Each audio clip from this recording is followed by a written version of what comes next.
Salut la team, tenez-vous prêts pour un moment historique. Le 6 novembre 2025, Paul Biya, 92 ans, doyen des présidents africains et 43 ans au pouvoir, a prêté serment pour un 8e mandat à l'Assemblée nationale de Yaoundé, après une élection controversée le 12 octobre. Avec 53,66% des voix, un score contesté par l'opposition qui dénonce des fraudes, le Léon de l'Afrique a livré un discours d'investiture brûlant d'une vingtaine de minutes. Entre condoléances aux victimes des récentes manifs réprimées, promesses de paix, sécurité et émergence d'ici 2035 et un message fort à la jeunesse et aux femmes, Biya veut convaincre. Mais face à une crise anglophone qui s'éternise, une économie fragile et des tensions post-électorales, ces mots vont-ils apaiser ou jeter de l'huile sur le feu? Dans cette vidéo, on décrypte ce discours qui fait trembler le Cameroun. Quelles promesses, quels sous-entendus, quelles réactions? Abonne-toi, like si t'es scotché, et dis-nous en com'.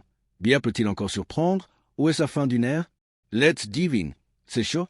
Monsieur le Président de l'Assemblée nationale, Monsieur le Vice-président du Sénat, Monsieur le Président du Conseil constitutionnel, Monsieur le Premier Président de la Cour suprême, Mesdames et Messieurs les députés, Mesdames, Messieurs, chers compatriotes, je voudrais avant toute chose remercier Monsieur le Président de l'Assemblée nationale pour ses mots aimables de bienvenue et ses encouragements. Je vous sais gré, Mesdames et Messieurs les parlementaires, de l'accueil chaleureux que vous avez bien voulu me réserver en cette occasion solennelle dans ce magnifique hémicycle. Je tiens à exprimer ma très profonde gratitude au peuple camerounais qui, une fois de plus, a décidé de m'honorer de sa confiance. Celle-ci m'a toujours été et me sera encore assurément d'un précieux soutien au cours de ce nouveau mandat. Je tiens à le dire de la manière la plus solennelle qui soit. Je ne ménagerai aucun effort pour continuer à être digne de cette confiance. Quelles que soient les circonstances, quelles que soient les difficultés, les obstacles ou les défis.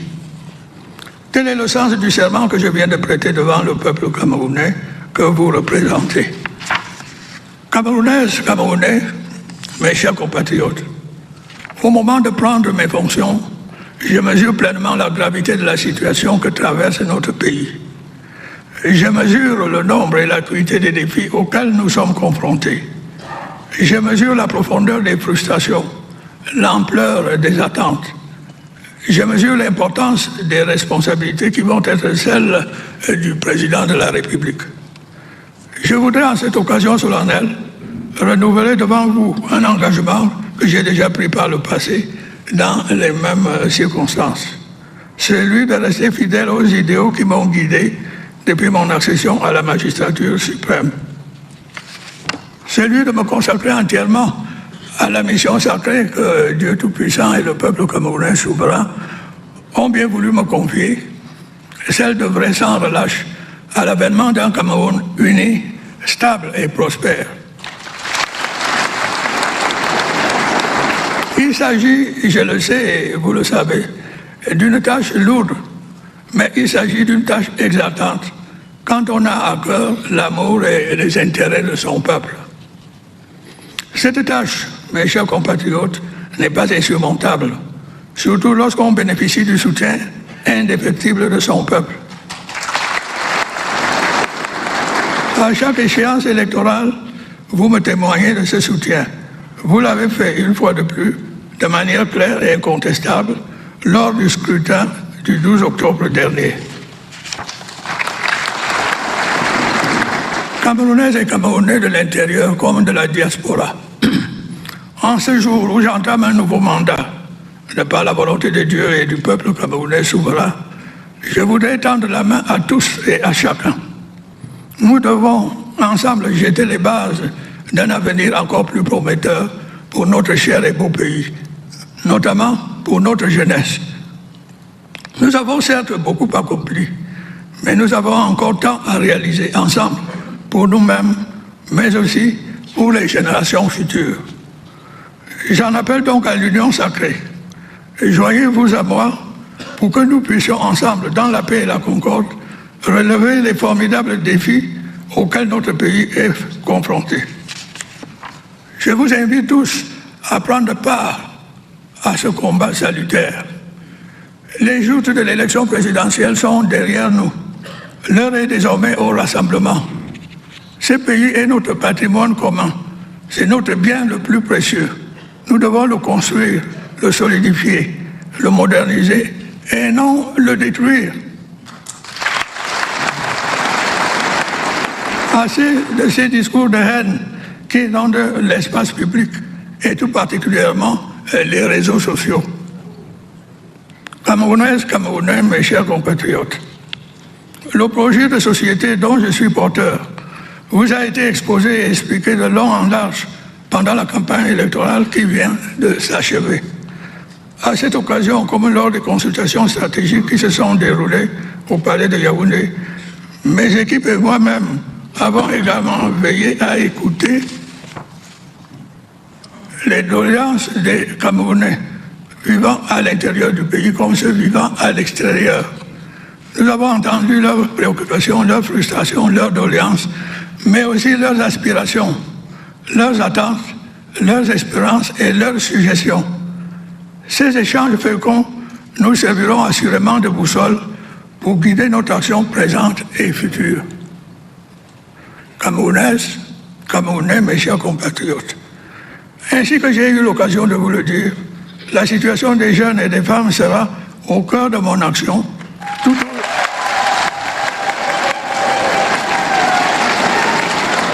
au long de ce septennat. L'un des principaux objectifs que je me suis fixé à cet égard est de promouvoir une meilleure responsabilisation et une meilleure protection des jeunes et des femmes.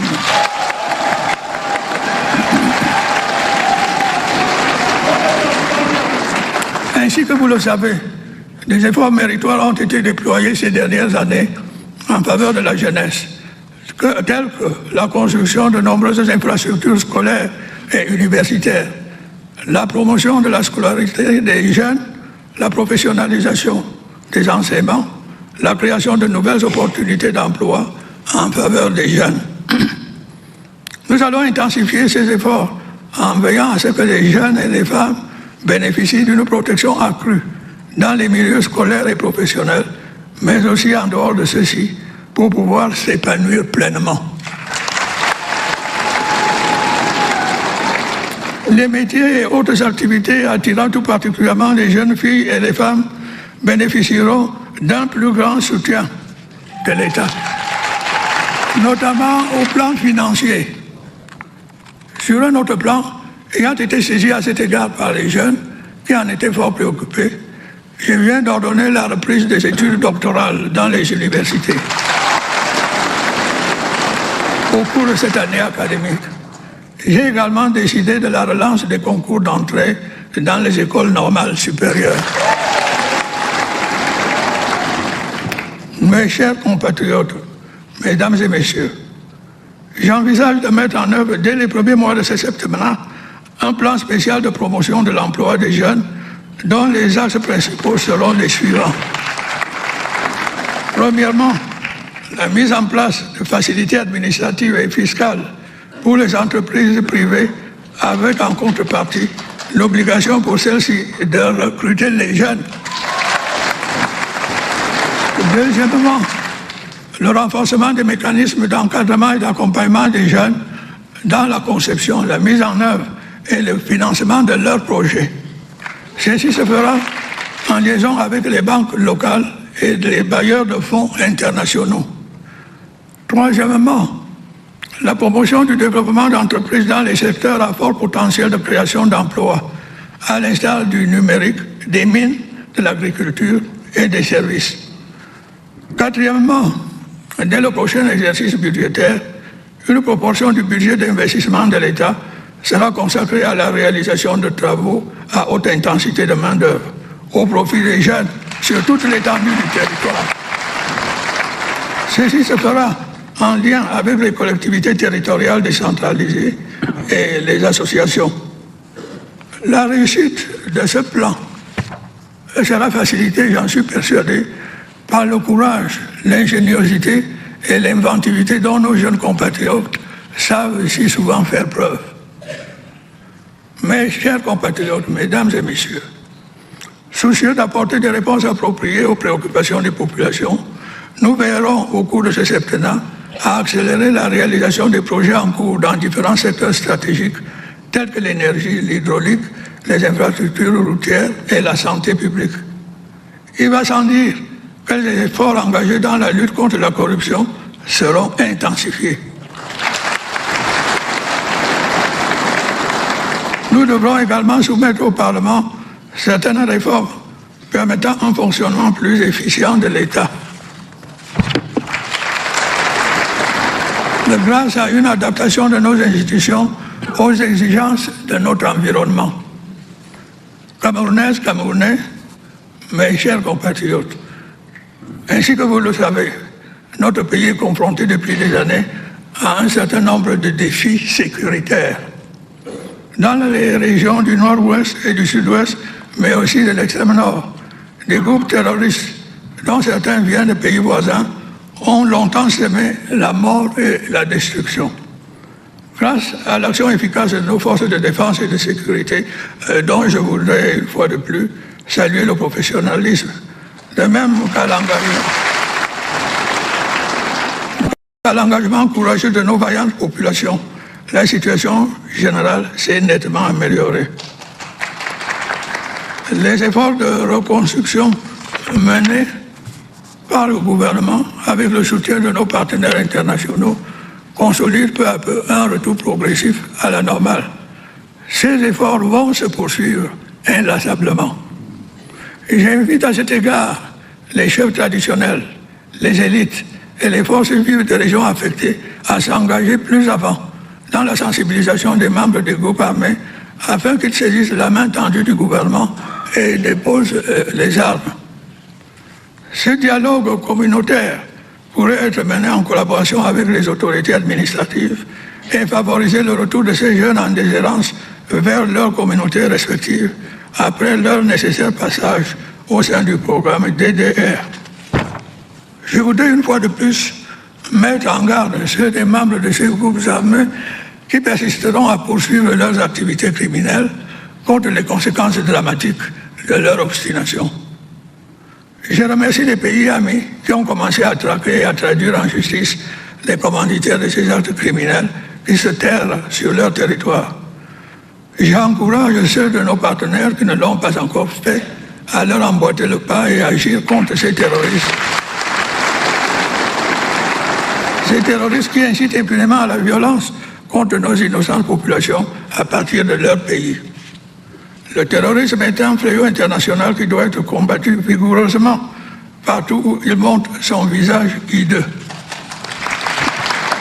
Camerounaises, Camerounais, mes chers compatriotes, l'élection présidentielle qui vient de s'achever porte témoignage de la grande maturité du peuple camerounais et de son attachement viscéral à la démocratie. Pendant le temps de la campagne électorale, voire avant l'ouverture de celle-ci, les Camerounaises et les Camerounais ont librement débattu. Ils ont souvent avec passion, mais toujours de manière pacifique et responsable, confronté leurs idées, leurs programmes et leurs ambitions. Le scrutin en lui-même, entièrement financé par le budget de l'État, a été organisé et s'est déroulé de manière satisfaisante de l'avis même des observateurs internationaux. Je voudrais à cet égard féliciter chaleureusement l'organe en charge des élections. Une fois encore, l'ECAM a pu relever ce formidable défi dans un contexte qui n'était pas toujours facile. Je voudrais également saluer l'attachement de la majorité du peuple camerounais à la paix et au vivre ensemble. Cette paix a malheureusement été perturbée par des troubles survenus après le scrutin en raison de l'attitude de certains politiciens irresponsables. Dans diverses localités, des scènes de pillage et de vandalisme d'une violence inouïe ont été observées. Il en a résulté des incendies, des destructions de biens publics et privés, des attaques contre les forces de l'ordre et des pertes en vie humaine. La situation a pu être maîtrisée grâce au courage, à l'abnégation et au professionnalisme des forces de défense et de sécurité qu'il me plaît de féliciter chaleureusement. J'adresse mes sincères condoléances aux familles des victimes et mes souhaits de prompt rétablissement aux blessés. J'en appelle au sens des responsabilités des uns et des autres. Et je m'adresse à tous ceux qui s'emploient à attiser la haine et la violence dans notre pays, notamment à certains de nos compatriotes de la diaspora. Le Cameroun n'a pas besoin d'une crise post-électorale dont les conséquences pourraient être dramatiques, comme cela s'est vu sous d'autres cieux. Mes chers compatriotes, il est de ma responsabilité de veiller à ce que l'ordre soit maintenu. Je puis vous l'assurer, l'ordre régnera.